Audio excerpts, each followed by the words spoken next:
Harrison Ford is happy admitting that Indiana Jones and the Dial of Destiny was a major screw-up. Now we're just wondering how long it will be until Disney says, yeah, the sequel trilogy, we're thinking the same.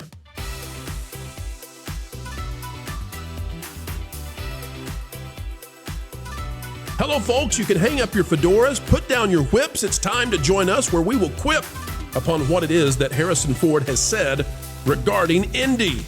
That's right, Dr. Jones himself declaring that, yeah, crap happens. And crap definitely happens over at Lucasfilm. It could be a sign yet again that corrections are on the way. And it also may be, well, an example of how celebrities can handle flops and failures as they're getting ready to try to put out something that succeeds. In this case, well, we're sorry, Harrison, but Captain America might be a tough sell. Anyway, folks, it's not a hard sell for us to ask you to click the like button, and we'll get started with an admittal, finally, from Hollywood that a big blockbuster movie did not go over well. All right, take a look at this. It is out of Bounding Into Comics. We love Bounding Into Comics, and we're good friends with Spencer McCooley over there. He is the editor-in-chief, and he is the author of this one. Harrison Ford reflects on box office failure. Indiana Jones, The Dial of Destiny, says crap happens, but he's still happy he made the film. All right, this is going to be our detour into traditional Hollywood news. Isn't this fun, folks, to go back to the way things used to be? But we'll detour here for just a moment before we hit some of the harder stuff. It says, as history now shows, Indiana Jones, The Dial of Destiny was an undeniable critical and commercial disaster by practically every metric. But while star Harrison Ford, English pro English, is aware that the film was less than successful, he says he's still happy that he got one the chance. Okay, that one's not me. That one's not me, Spencer. I got you this time. That he got the chance to go on one last archaeological dig. And yeah, it was a dig, all right. The silver screen veteran copped to the failure that was Indy's latest adventure while speaking to Wall Street Journal's John Jurgensen as part of the Captain America Brave New World press tour. Met with a mention of Dial of Destiny's terrible financial results, its final worldwide box office total coming in at just south of $400 million, didn't break the $400 million mark against a reported budget of $326 million, and that's not including advertising costs. And remember that only half of that came back to Disney. Ford admitted, crap happens. And that's not the way he said it, but it's the way I'm going to say it for the purposes of the platform in which we exist. He says, I was really the one who felt there was another story to tell, he told his host. When Indy had suffered the consequences of the life that he had to live, I wanted one more chance to pick him up and shake the dust off his bohunkus and stick him out there, bereft of some of his vigor, to see what happened. I'm still happy I made that movie. Well, you know, whether or not you're happy about it, Harrison, it lost money, so investors are not happy about it. But guys, I got to say, this didn't have to play out the way it did. And so we need to talk about that, because Harrison Ford and Indiana Jones did not have to go out in a frumpy blaze of snorri. You like that? A frumpy blaze of snorri? I like it. I'll go with it. They didn't have to do that. We wanted to have Top Gun Maverick Indy. We wanted to have Indy be victorious and glorious and go out there and do what Indy does. Who cares if he's 78 or 79 or 80? Why do we have to watch all of our heroes fade into absolute curmudgeony losers? Why? I'm glad. I hope Hollywood has learned its lesson. I hope that, by the way, President Trump is 78 years old? He's still the same guy. You don't have to go Biden. You can go and you can be awesome. Vash, do you think Hollywood's learned its lesson? Do you think that places like Lucasfilm are going to realize that we don't want to watch our heroes turned into schmucks? I don't know why we had to even learn this lesson at all. I don't know why we've had to learn this lesson multiple times with multiple characters, iconic characters, franchise characters, people that you'd love to sell as merchandise products and so forth. Nobody's interested in old curmudgeony Indiana Jones or Jake Skywalker for that matter. They want their characters as they remember them. And yes, they might be mature, but with that maturity doesn't have to come, deadbeat Han Solo, for example, that gets, offed at the end of the movie right there by his son. Loser husband, terrible dad, and he's reliving the same thing that he never learned in the original trilogy. It's awful. Yes, and he lost his prized car. It's just ridiculous. Well, the ship in the form of the Millennium Falcon. It's just it's intolerable, and this is why I myself personally have taken a step back from Western entertainment, because even when you have a particular franchise that everybody loves and everybody's excited for, I just don't want to see my characters get ruined or destroyed. This is why I didn't go to this film in particular. It's because I heard about all the, the script and plot leaks and stuff.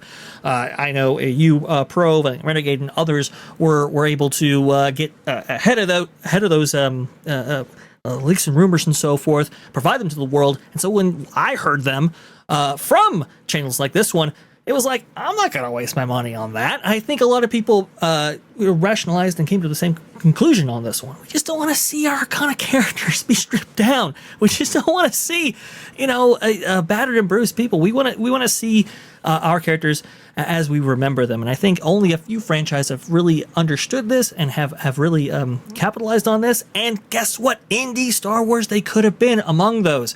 But you just have a failed leadership who was more interested in telling or propagating a message more than it was telling stories, and that's the problem here. Well, Vash, you're exactly correct. From top to bottom, it was incompetence. Way long ago, in a galaxy far, far away, a long, long time ago, folks. Yes, we did report through the Pro stuff that when Harrison Ford was injured on the train, we came out and said, "Hey, he's really hurt. This is gonna be a long time." And everybody, with Disney was like, "No, it's fine, it's fine." And we're like, "No." They're really, execs are really angry about this. Our sources are saying it's not good. He's seriously hurt his shoulder, and they're, this is going to cost a lot of money, and he's going to be out for a long time. By the way, kudos. You don't ever hear me say this. Fill the chat with kudos for this one, folks. This is a rarity. Kudos to Grace Randolph. She was a few minutes behind on the scoop when I got it, and but that we were really close. So kudos to her for also scooping that as well. Ron, I want to go to you and just ask though. This looks to me like we now have just absolute easy comparisons. Top Gun Maverick, it's a real winner. We want Tom Cruise to look like Tom Cruise, act like Tom Cruise, be Tom Cruise. The Indiana Jones Han Solo strategy, it's terrible. It just stinks. It's not just it's not just him that they're doing it to. I mean, obviously in Star Wars they did it to every one of the older characters, and it really seems and for a company that touts quote unquote inclusion, this seems like a form of ageism, and it's not good. Like you mentioned, you can be quite spry in your 70s, in your 80s, 90s, 100s. There are lots of examples of leadership in the world of people that are older, wiser, and they're still vibrant. They still have energy. That should have been Indiana Jones. I don't know why anybody would have wanted to see him in a broken down condition or Han Solo. I got a thought on that. Hold on, Ron. I really want to pick your brain. I want to elevate this conversation for a minute. Sure. I got a theory on why they do it. Folks, is it okay for me to go into the deeply philosophical for a moment at a place that may touch you, at a level that we don't normally go to in Hollywood conversations? Will everybody permit that for just a minute? At risk that I might offend some of you out there? Let's do it for just a minute, just in the hope that we achieve something special. I think the reason that some of these Hollywood types, Ron, that when they give us these older versions of characters, they're sad sacks. They have no hope. It's like visiting a terrible, rundown, dark and grimy assisted living place rather than going to be with your heroes again. I don't think they have any spiritual or afterlife kind of hopes or dreams. I don't think I think they're completely, totally, utterly materialistic. Okay. So you don't have to be somebody who's just totally religious or anything. I'm not trying to make any kind of comparison there. I'm saying that these are people who they live for stuff. Like, give me the yacht, give me the golden potty. I got to have the diamond crusted swimming pool. Right. And as they get older, what do you lose? You not only lose your life, you lose your stuff. And that's all they care about is stuff. Give me more stuff. And so, Ron, I think that the Hollywood types, the reason they write these characters as just depressing is because they have no hope as you get older. The party's over. Turn off the lights. Lose everything you worked for. That's how they see it. There's nothing deeper in them. Am I wrong?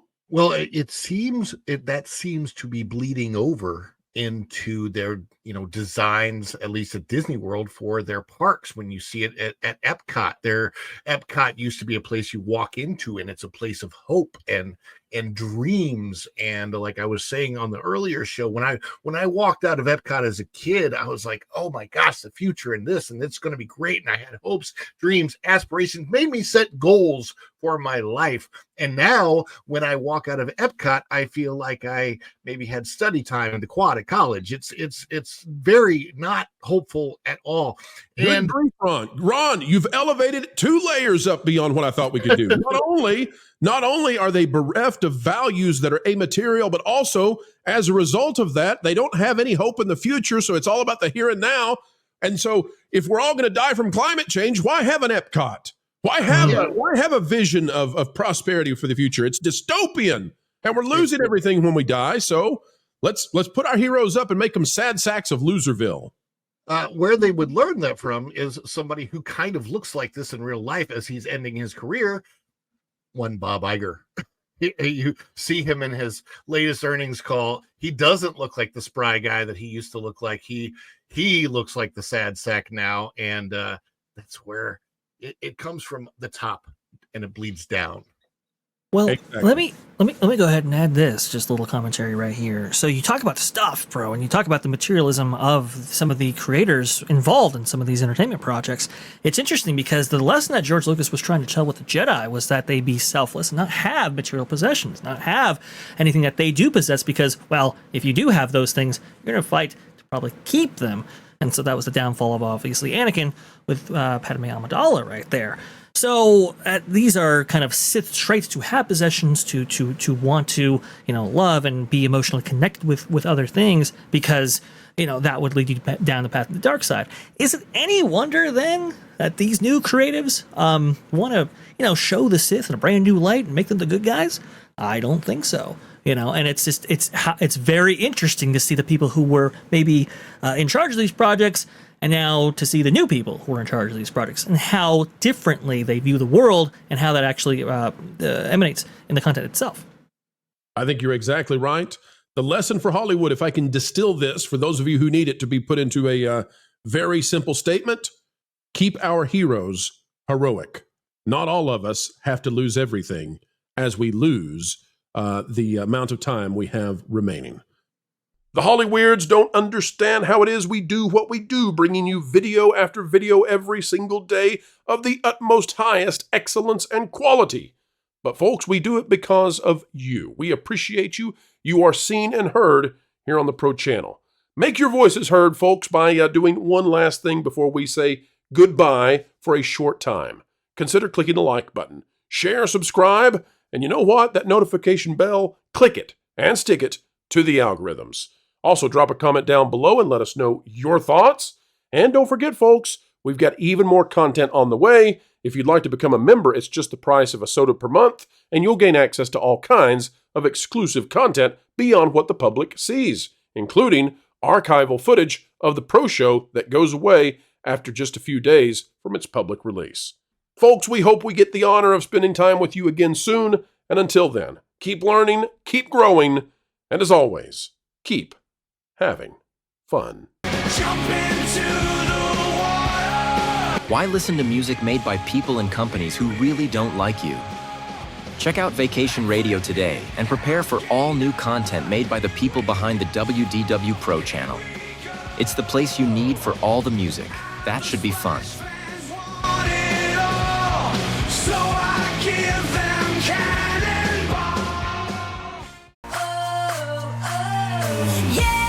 Hundreds of songs, every genre you can imagine. Listen live on YouTube and enjoy a set list that's always sunny. It's Vacation Radio.